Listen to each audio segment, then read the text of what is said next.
Mga pampublikong pagamutan sa Region 1 naka-code white na simula ngayong December 18. Yan ang balitang tinutukan live ni Jasmine Gabriel Galban. Jasmine? Chris, ilang araw bago ang selebrasyon ng Pasko at ng bagong taon ay naka-alerto na ang lahat ng pagamutan sa Region 1. Nakataas na ang code white sa lahat ng mga pagamutan sa Region 1 simula ngayong araw. Ito'y bilang paghahanda sa selebrasyon ng Pasko at Bagong Taon. Activated na ang fast lane sa mga ospital at maging sa mga rural health unit. Nakalaan ito para sa mga posibleng maging biktima ng paputok ngayong holiday season.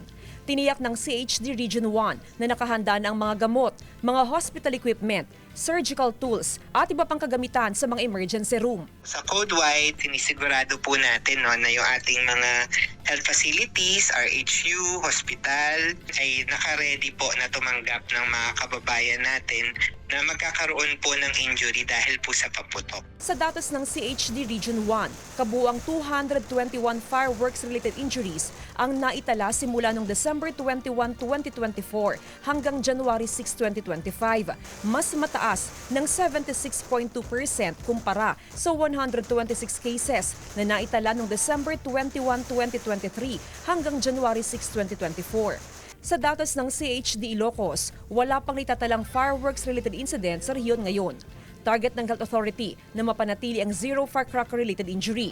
Katuwang ng CHD ang kapulisan na nakamonitor sa iba't ibang mga bayan.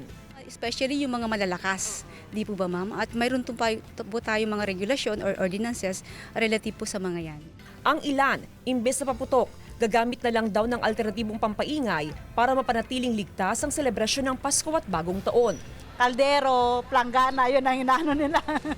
Tapos manunod na lang kayo ng peruk sa mga kapitbahay. Kasi marami ng malalaking bahay doon, sila nagpapaputok.